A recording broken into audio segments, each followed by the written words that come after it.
මේ යුද්ධය දැන් සීතල යුද්ධයක් දක්වා දිවෙනවා. මොකද කියනවනම් න්‍යෂ්ටික බලාගාර වලට ගහනවා, ඒ වගේම තෙල් පිරිපහතු වලට ගහනවා, ඒ වගේම ගෑස් නිදි වලට ගහනවා. ඒකෙන් වෙන්නේ ලෝක ආර්ථිකය අප්‍රමාණ වෙලා සෑම රටකටම මේ යුද්ධෙින්ද අරුබුද ඇති වෙනවා. අපේ ලංකාවටත් එහෙම තමයි. මොකද ඉන්ධන මිල වැඩි වුණොත් ලංකාවේ ආර්ථිකයද වැඩි වෙනවා. අනිවාර්යෙන් වැඩි වෙනවා. තෙල් මිල මත තමයි මේ කාහෙම නැත්තම් ලෝකෙ දුවන්නේ තෙල් මිල මත. තෙල් මිල වැඩි වුණොත් සියලුම භාණ්ඩ ඉහළ යනවා. ඒකයි වෙන්නේ. කොහොම හරි මේ ඇමරිකාව හදිසියෙම මේ යුද්ධෙන් ඉවර කරොත් ඒ කියන්නේ අයින් වුණොත් ඊශ්‍රායලට ගොඩක් අවුල් වෙනවා. මොකද ඊශ්‍රායල තනි වෙනවා. අනිකුත් කිසිදු රටක් මේ සදා එන්නේ නැහැ. ඔයාලට මතක ඇති හෝමෝස් සමුද්‍ර සංධිය වසා සිටිද්දී අනිත් හැම රටකම කියනවා මේ හෝමෝස් සමුද්‍ර සංධිය ආරක්ෂා කරන්න යුද නැව් යවන්න කියලා. ජපානයේ, චීනයේ, ඒ වගේම දකුණු කොරියාව ඔය ප්‍රබල රටවල් වලට කියන. හැබැයි ඒගොල්ලෝ මේ යුද්ධෙට මැදිහත් වෙන්නේ නැහැ. මොකද මේ යුද්ධේ බොරු වැඩක්. මොකද ආර්ථිකයට දරා ගන්න බෑ ඒ රටවල්. බොරු යුද්ධයක් සඳහා මැදිහත් වෙන්නේ නැහැ. කොහොමරි ඊශ්‍රායලට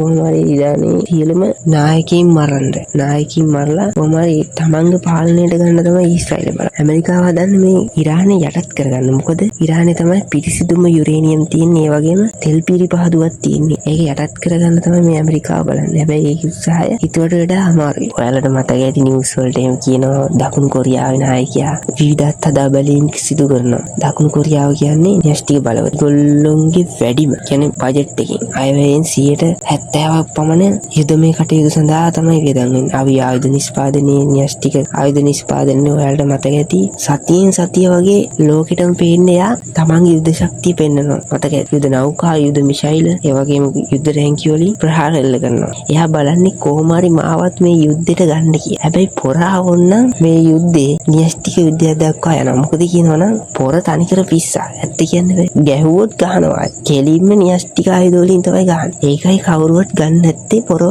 මේ යුද්ධෙට ගත්තොත් එහෙම කෙලින්ම ආයි කෙලලා දාන්න නැති වෙලා යන්නේ. ඔව් මේ ළඟදී පාර්ලිමේන්තුවේ සම්මත කරගත්තා. එයා මිය ගියත් යුද හමුදාවට පුළුවන් න්‍යෂ්ටික ආයුධ භාවිතා කරන්න. ඒකෙන් හිතන්න පුළුවන් ඒ රටට මොකවත් කියන්නේ ඇමරිකාව මොකවත් කියන්නේ. මොකද ඉරානෙට ගහන්නේ මොකද න්‍යෂ්ටික ආයුධයක් හදයි කියලා බයට. හැදුවනම් ගහන්නේ නැහැ ඉරානෙට කවදාකවත්. මොකද ඉරානෙන් වදිනවා කියලා දන්නවා. හැබැයි දකුණු කොරියාව කියන කෙලින් මෙවිල මං න්‍යෂ්ටික ආයුධ හැදුවා කියලා. හැබැයි ඇමරිකාව ගහන්න යනවත් නැහැ. ඇමරිකාව දන්නවා පොරගේ සයිස් එක. ඒකින්ද තමයි පොරව කිසිම යුද්ධයකට ගන්න නැත්තේ. පොර ආවොත්නම් ඉතින් කුඩු වෙනවා. ගොඩක් වෙලාවට පොර උදව් කරන්නේ මට හිතෙන විදිහට නම් ඉරානෙට තමයි උදව් කරන්නේ. පොරවේ දවසින් දවස යුද්ධ ශක්තිය එළියට දාන්නේ මොකද පොරව යුද්ධෙට ගන්න කියලා. හැබැයි ගත්තොත් මේ ලෝකයේ තුන්වෙනි ලෝක යුද්ධය තුනා වගේ තමයි. කොහොම හරි මේ යුද්ධය අමුතුම පැත්තකට තමයි ගමන් කරන්නේ. ආර්ථිකයට තමයි ගොඩක් බලපෑම් කරන්නේ. කෙසේ වෙතත් මේ යුද්ධය ඉවර වෙන පාටක් නෑ. මොකද කියනවනම් යුද්ධය ඉවර කරන්න නම් එක්ක